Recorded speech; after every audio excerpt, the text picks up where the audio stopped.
On va partir retrouver Loïc Delamordé. C'est le correspondant permanent, entre autres, bien sûr, de Télématin à Londres. Et ce matin, il va vous parler d'un endroit où l'on stocke toutes les photos, mais de toutes les époques, pour témoigner de notre civilisation. Alors, il s'agit d'originaux. C'est ça qui est intéressant. Mais alors, pourquoi ils se donnent tant de mal, vous me direz? Mais oui, parce qu'il suffirait de les numériser pour être sûr de les garder intacts. Ça, c'est la question. Voici la réponse de Loïc. Bonjour.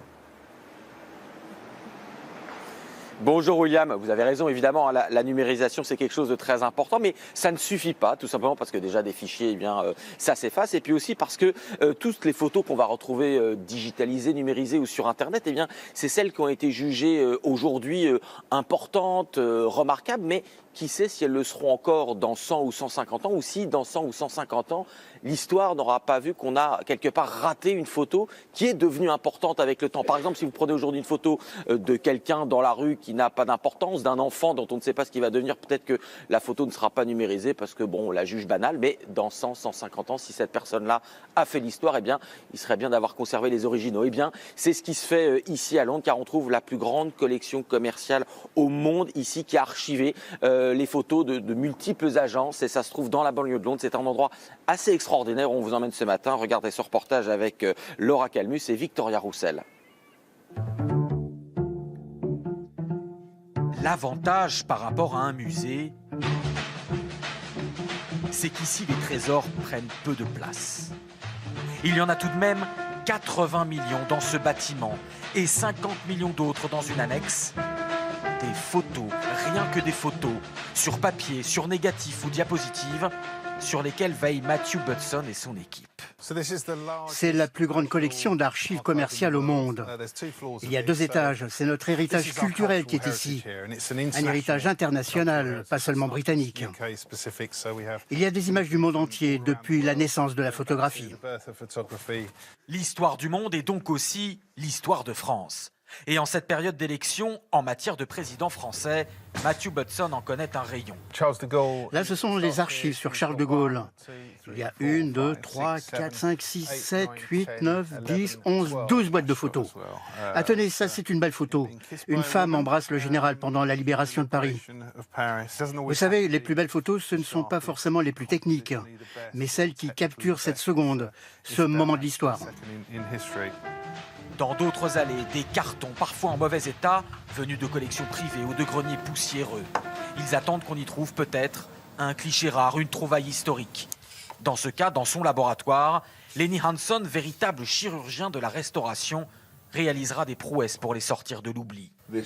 C'est une photo de la Reine-Mère. Elle a été prise en 1951. Regardez ici, c'est l'image originale. Il est très difficile de voir les détails. Et là, c'est après avoir retiré l'acide qui attaquait et abîmait la photo. On voit beaucoup mieux. Ici, on reconnaît bien la Reine-Mère.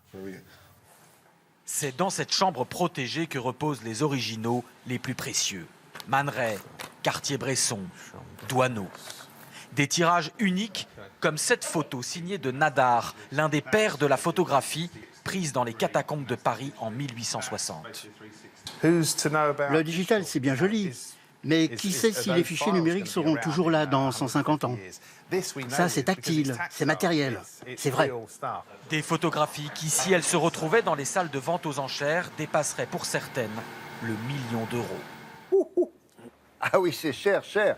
Donc c'est cher, donc c'est précieux, donc attention au vol, attention à tout ça, non? Il doit être inquiet. Oui, c'est vrai, William, le vol, ils sont inquiets, mais ce n'est pas du tout leur première préoccupation. La première préoccupation, c'est l'incendie. Alors, il y a des bouches à incendie, des capteurs partout. Pourquoi? Eh bien oui, parce que tout risque de partir en fumée. Et les conservateurs de photos, de films ont un traumatisme. 2008, Los Angeles, Universal, hein, le grand studio de cinéma et également de musique, eh bien, a vécu un incendie absolument catastrophique. Et 40 000 bobines de films, d'enregistrements originaux sont partis en fumée. Donc certains ont pu être récupérés, certains, il y a eu des copies, mais il y a eu des tas de films qui ont été perdus à jamais. C'est tout un patrimoine, et là en l'occurrence un patrimoine cinématographique qui a remonté jusqu'aux années 20, qui est parti en fumée. Bon, très bien. Il y a un type qui ne vous écoute pas du tout, et ça m'agace ça. Il ferait bien de vous écouter, Loïc. Hein. Il est derrière vous, il est en train de nettoyer je ne sais pas quoi. On peut élargir parce que ça m'intrigue là. Qu'est-ce qu'il fait? Alors on va élargir là, Anto, Philippi, notre brillant Jiri va vous élargir ça. Alors ça c'est très typique à Londres, hein. Le Oh là matin là, très tôt, il y a des laveurs de vitres. Alors ils restent en bas. Ah mais nous, chez Et nous, vous on avez a un vu gars la qui hauteur descend sur une la plateforme. hauteur de hein. leur perche pour atteindre les vitres. Oh Eh oui, et alors pourquoi ils font ça très tôt le matin? Parce qu'ici à Londres, il y a plein d'entreprises, on paye pour que le travail soit fait en votre absence. Alors vous n'avez pas à attendre que les bureaux soient Ouais, ouverts. bien sûr. Vous les commandez la veille et puis ils viennent laver les vitres depuis la rue. Ça se fait aussi pour les voitures, figurez-vous.